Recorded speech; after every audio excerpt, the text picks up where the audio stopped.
Welcome to our breakout session. We're from Simple Surrogacy. My name is Kristen Hanson, and Stephanie and I are the owners. And I'm the Executive Director of Finance and Contracts. That means I handle all the money and the legal paperwork. And Stephanie's the Program Director, and she will handle all the matching and the coordination and stuff like that.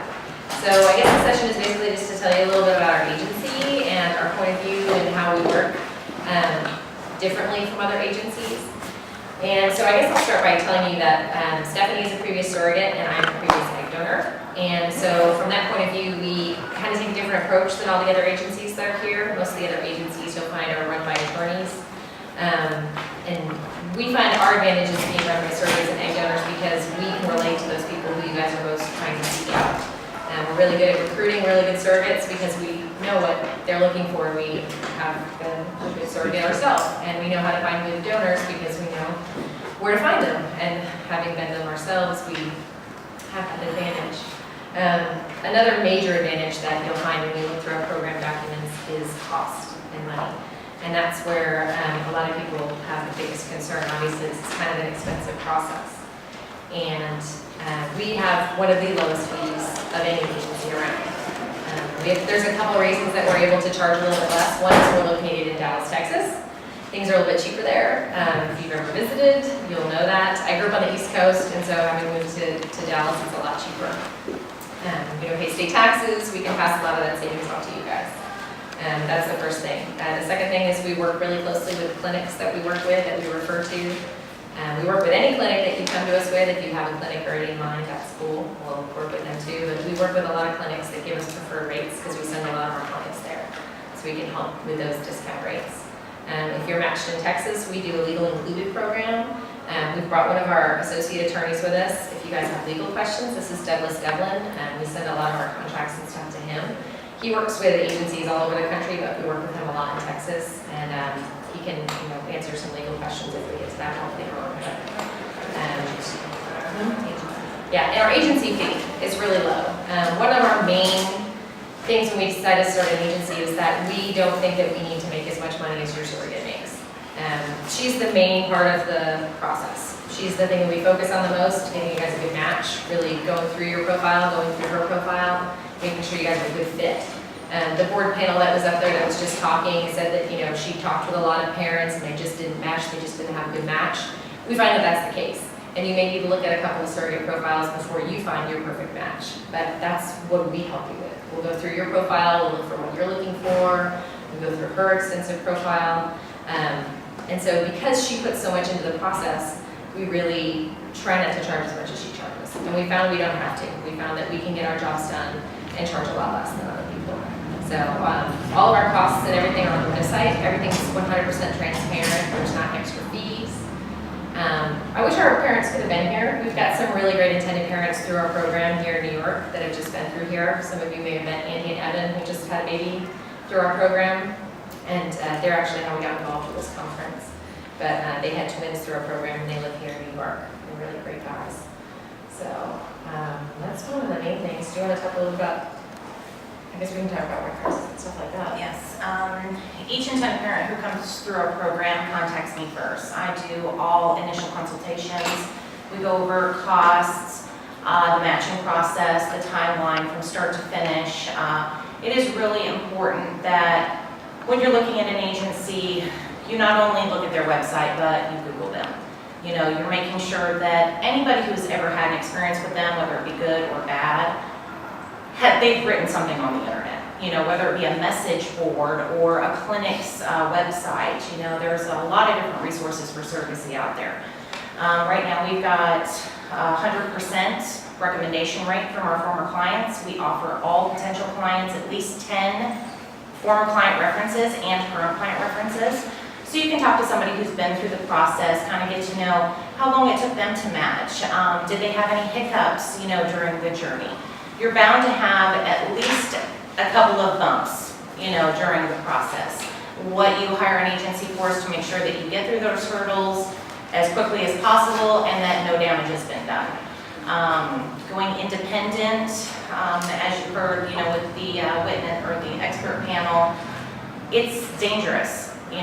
Some people don't know what all you have to have done. Psychological evaluations, who are the best attorneys to work with, Are you going with a reputable fertility clinic that has high success rates? Or are you going with one that just opened up overnight and is going to charge you $35,000 and you're never going to become pregnant? We understand that a lot of our intended parents that come to us are working on a strict budget. You know, we keep our fees low because we want to be able to help as many people as possible. We don't believe, like Kristen said, to charge a $20,000 agency fee when your surrogate's only receiving $21,000. You know, we are not the ones carrying the baby. We're facilitating your match. We're making sure that you're supported throughout the process and that you have all the information that you need throughout. We are there from start to finish. We do everything from matching, coordinating the medical, the legal, psychological evaluations. We do have 2 psychologists on staff who do all of our evaluations for surrogates, donors, and intended parents. We do criminal background checks for 7 years, 10-year address verification to make sure that these women are stable, they're not moving around from state to state or city to city. They cannot be on any kind of welfare, public assistance, food stamps, Medicaid. We do not let our surrogates use their insurance for babies. Some of the agencies will let you do that. That is insurance fraud. Our surrogates do, the majority of them, about 95%, do have their own insurance to cover prenatal care and delivery. We do check it for surrogacy exclusions, and you can also have an attorney who specializes in insurance look it over. We haven't really had any problems to date with insurance. Only a few states are still good for insurance, you know, where you usually get a surrogate applicant that has insurance without a surrogacy exclusion. Texas is one of them. California these days, it is extremely difficult to find a surrogate who has insurance that you can use for surrogacy. One way or another, they usually have some kind of surrogacy exclusion, whether it be you can't use it at all, or that you have to pay back a certain percent of whatever the insurance company paid out on your behalf. So one way or another, you're going to be out of pocket in California between $15,000 and $25,000 if you choose a surrogate there. In Texas, like I said, most of our surrogates have insurance, so you would be responsible for co-pays, which are like $25, $30. Anything that insurance does not cover, which most of the plans out in Texas are 80-20 plans. So the insurance company would pay 80, you would pay 20%. On average, prenatal care and delivery with an 80-20 plan, you're looking at about $4,500 in total medical bills, and that includes a C-section. And I know a lot of you are probably thinking, but is Texas good for gay couples? And I can see it on your faces. And the answer is yeah, you'd be surprised. We work with a lot of couples who actually live in Texas and are gay. And we work with a lot of people who come there because it's cheaper and it's more affordable. There are states that are closer to you guys that if you live in New York or on the East Coast that are really just as good for surrogacy, that can be as affordable. California is by far the most expensive state for surrogacy. In terms of IVF clinic costs, surrogacy costs, you're going to pay your surrogate more. She's got higher cost of living fees there. Clinics cost more. Everything costs more. And of course, you're flying cross country to visit your surrogate. Other really good gay-friendly states to get both men on the birth certificate are Florida, Pennsylvania is a good one, Illinois. Those are really good ones that are really close to you guys that we work with a lot. We've got surrogates in all those states. We just recently took on a couple from New York that we matched with a surrogate in Illinois in under a week. So we have a vast database of surrogates that are available, probably more than any other agency. And if you sign with us, you can start looking at those profiles right away. It's really quick. So in terms of Texas, though, if you did decide to match with Texas, it's halfway across the country, a little closer to California. What happens there for gay couples is that the biological father ends up with a birth certificate. And so what we've had other couples do who match in those states, we've matched other gay fathers in Arizona, same thing as Texas. So when you leave Texas, you'll have a birth certificate with a biological father's name on it and no mother's name. It'll be blank. You'll come here back to New York, we will refer you to attorneys here, and you'll do a step-parent adoption here. So they'll put the name on the birth certificate here, and you'll be step-parents here in New York. It's a pretty simple process, really straightforward. So it's not quite as easy because you're not going to both have your names on the birth certificate when you leave, but it is a little bit cheaper, and as she said, there are a lot more surrogates with insurance in Texas, so that kind of shaves a lot off the cost if you're being cost-effective. Right now, we currently have 95 available surrogates through our program. That is quite a range compared to a lot of the other agencies. I mean, we do talk to some intended parents who have been with other agencies, you know, around the East Coast, West Coast, even the South, and they usually have maybe 10 on hand at any given time. Matching time varies, which you can read on the Men Having Babies website, between 6 months to a year with most agencies. We're usually at under 2 weeks. As long as you are not looking for anything outrageous or get with a PhD, we're going to be able to match you. If you're looking for a normal, healthy girl who wants to carry a baby, we've got those. We have everybody from stay-at-home moms, who have a couple of kids of their own. We have working students. We have just students that are working on nursing degrees. We have nurses, a lot of them right now. We also do psychological testing on all intended parents, donors, surrogates. So if you were in our program, the psychologist who would call you, his name is Timothy White. He's a former intended father couple of ours. Had a 3-year-old son, has a 3-year-old son right now. He started working, first he went through our program and then he got his PhD, and so we started working with him. Because who better to understand what you guys are going through than someone who's just been through it himself. So he's a really good resource. And if you wanted to talk to him too as a reference, we're more than happy to give out his name and reference information so you can talk to him either as a psychologist or as someone who's been through our program. And Stephanie also mentioned screening of the surrogates. It's pretty rigorous. You'll see if you wanted to go on our website and check out the questionnaire that we ask you guys, you can see it's like, 14 different sections of what are you looking for in a surrogate, what kind of relationship do you have, how do you see this, being explained to the children when they're older, what kind of family relationships do you have, anything that you could possibly want to know about your surrogate, we ask the same of you too. And our goal in that is that when we go through and we're matching you up, we're trying to say, they like this and they like this, and they're looking for the same kind of relationship. So it's really important that we get a good match. We're not just going to say, well, here's a warm body. You're going to be talking to this person for 9 months, 10 months, and hopefully thereafter to have a good relationship with. So it's really important that we mesh up what you want and what she wants.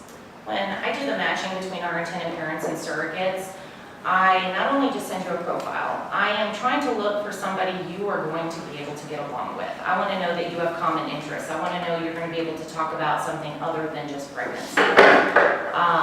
Throughout the process, when you first receive a profile of a surrogate, you're going to know everything about her. There's really not anything that we do not cover. You have pictures of her home, inside out, pictures of her children, her husband. We go over her full educational background. From elementary to college, we go through her entire reproductive history. How many pregnancies has she had? Has she had any problems with preeclampsia, gestational diabetes, cerclage? It's a very, very long reproductive profile, but we want to know, has she had any problems? And if she has, we need to, we're going to see those medical records. So if they don't disclose it on their profile, whether it be something medical or something criminal, if we find it in any of the records that we pull up from medical to criminal background checks, they're completely deleted from our program. They have to have full disclosure, and that goes for their spouses as well.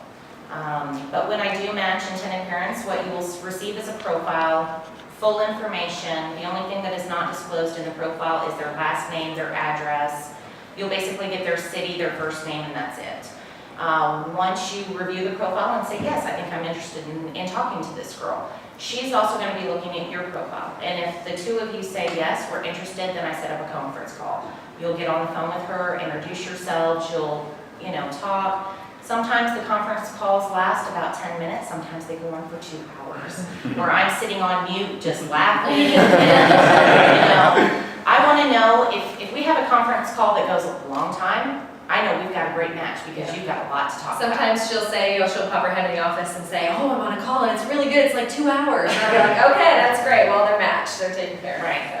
But he just gave me the 5-minute signal, so why don't we open it up to you guys and see if you have any questions while we're sitting here. If not, we'll just keep talking. But sorry you covered this, but you mentioned egg donor services also? Yes. Yes. So, and what if intended parents find an egg donor elsewhere, can we still work? Of course, yeah, we work with clinics all over, a couple of those egg donor agencies in there that we work with. And if you have, we actually just opened our egg donor program formally in the beginning of this year. We've got over 700 current donors. We might not have what you're looking for.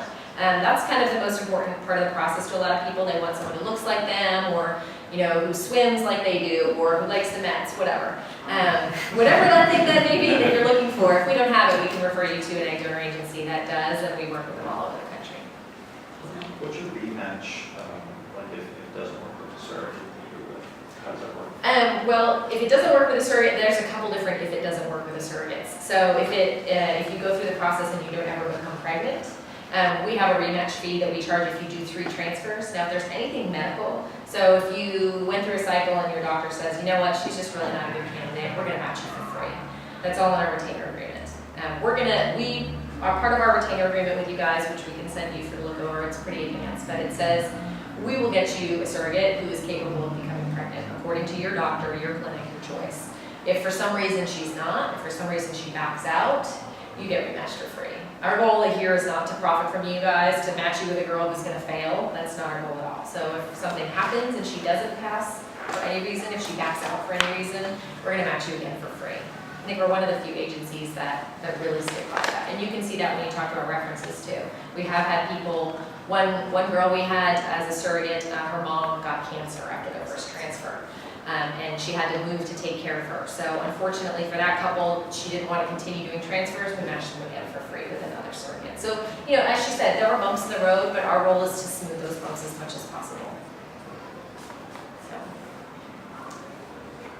A quick question, you talked about the insurance earlier. I think it's different state by state, but I guess I didn't understand as well. You're saying you did not use a surrogate's insurance as To cover the To cover a newborn, that is for international intended parents. There are some agencies that will put a newborn on a surrogate mother's insurance policy, and that is fraud. It is not the surrogate's baby. The babies do not go on our surrogate's plans. So after birth. Right, so after birth, they would go on your insurance policy, right? But the pregnancy itself. Pregnancy, you have most of Pregnancy, them. from the time that your surrogate starts screening, none of your screening costs, monitoring costs for the IVF cycle are covered. Once your surrogate is pregnant and taken off of all fertility medications, you can start to use her insurance at regular OB appointments. And the reason we do that is even though she's a surrogate with no surrogacy exclusions, we all know insurance companies, I hope nobody here works for an insurance company. We all know they like to change their minds a lot. So we don't want to give them any red flags that they could say, add an exclusion in the middle of your surrogacy. So far we've been lucky that has not happened to us. We haven't even heard of it happening to anybody, but we don't want to give them any reason to say, oh, she's on fertility meds and pregnant with triplets, something's going on here. Right. So we try to be, cautious as much as we can with insurance companies.